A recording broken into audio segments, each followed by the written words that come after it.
Sweden, a peaceful nation of long summer nights, beautiful people, where life is as orderly and well-maintained as most Swedes' backyard gardens. Yet beneath the thin veneer of Swedish civil society is a rapidly growing movement that could be the most dangerous thing to come out of Scandinavia since the Vikings. These barbarians, however, are no Vikings. They are pirates. Pirates who know how to party so well, they even started a political one. Recently, I traveled to one of the most dangerous ghettos of Sweden, South Central Lund, and interviewed the mastermind behind the Pirate ISP, Gustav Nipe, also known as the Doer. This reporter feels lucky that Gustav did not do me, and that I am alive today to share the story with you, the viewer. Pulling trigger. When I met Gustav before, we were at Hack Night when the Pirate ISP was still in stealth mode. Well, now the ISP is in beta mode, yes? Yes, we're running live, actually at the beta level with some customers. It's going good. And what's changed since we last met, besides the customers? Yeah, when we met first, it was just, then we had the project and idea, we had all things set up, but we were not like pulling the trigger. Yes. After the interview, we pulled the trigger, and we got customers, and have taken a spin in the media. So it has been some action around it. It's very fun. So what's happened in the media? Yeah, people come up with the story, and the story almost like have taken its own life right now, like just spinning around, and people are mixing and stuff what I've said, and yeah, it's nothing much to do about it, but it's fun. It's just spin off. So were you in the local media?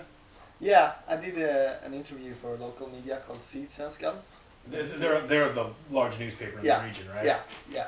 So I did an interview for them. No, at first I wrote it on my blog about the project, and then they cut up it, and yeah, from there, boom. Yeah. It's fun. So far you've been on CNET UK. Yeah, and Fast Company. Huffington Post. Yes. In the last 2 days. Yeah, 48 hours. Yes.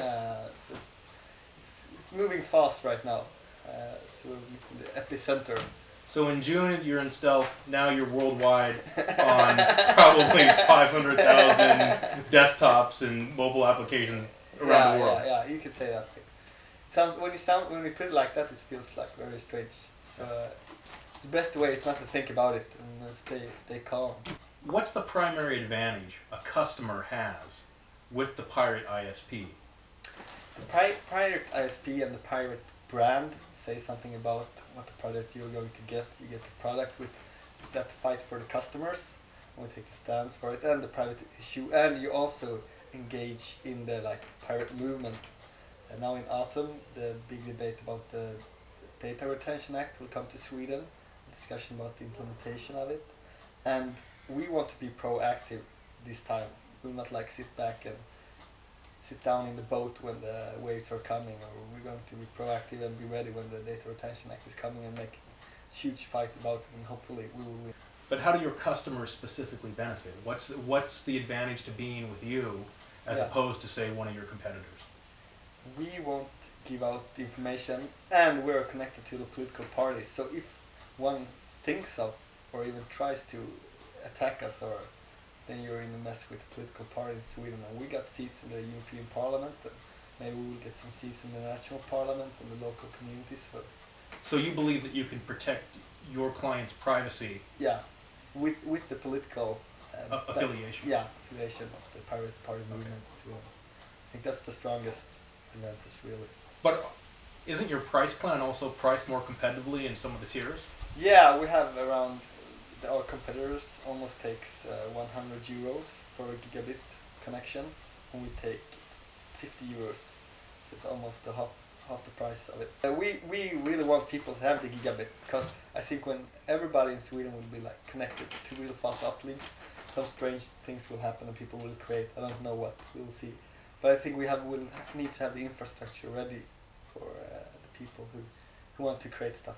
Do you have a backlog of customers waiting to join? Yeah, people have signing up for the beta test, and we wrote at the beta test site like this is for people in Lund, but people in California have now signed up for it, and like when can I connect to it? Well, maybe there's a Lund in California. Yeah, maybe, I don't know. So probably some Swedish guy 150 years ago moved to California and maybe we need to put up Lund here in Sweden. Yeah. We will call it Lund. And maybe we need to put up some franchise, different countries. People from Ireland and France and Spain have like, when will you open here as well? But we haven't that on the roadmap for this year, but maybe in the future. I saw an article talking about how pirate ISPs in the UK were planning on launching already. Ah, I haven't seen that. Yeah. So people are going up. Yeah. Oh, it's great. It's great. Keep up the good work, I say to people. And people might like think it's a big risk with it, and I say, yeah, of course it's a risk, but every risk is worth taking as the purpose is good and will enhance your quality of life. So go for it, I say. So, starting from Lund, Yeah. after you launch here, where do you go next? We will go to all the student cities in Sweden, and 4 or 5 more in Stockholm, Uppsala, Gothenburg, and Växjö. Malmo? Yeah, Malmo, of course. Okay, good. That's where I live. So No, but first we have the student cities, of course. They have also the best infrastructure for the Pirate ISP, and so we can get the gigabit. We don't want like sell lousy 10 megabits. It's 1 gigabit is the best, of course. do you have any formal plans to expand beyond the borders of Sweden? Not the last 48 hours have made me thought about it, but the original plan was not going global in the first place. Yeah. Maybe I don't know what the future has in mind. I mean, what's your goal for? I mean, you'd stated 5% Yeah. of the market in Sweden. Yeah. That and you're very happy with that. Yeah, that's the like. We are Swedes. We don't like to brag a lot, so No. I think it will be fine. The Pirate Party in Sweden has targeted also as a voting goal as 5% of the Yeah. population. Is that? Yeah, exactly. So Is I that- think is that a coincidence? No, it's not a coincidence. We think that will that's the population. People can. That's how large the population is that we need to vote on the Pirate Party in the election to the Pirate Party to get in, get some seats. To get into the parliament. Yeah, and I thought it was a good number for the Pirate ISP to have as customers on So- the market share. So both you could say in the political realm Yeah. and in the economic realm of what pirates are doing, and you're not directly affiliated with the Pirate Party as the ISP No. on a contract necessarily, No, but no, right. but if push came to shove, there would be some affiliation.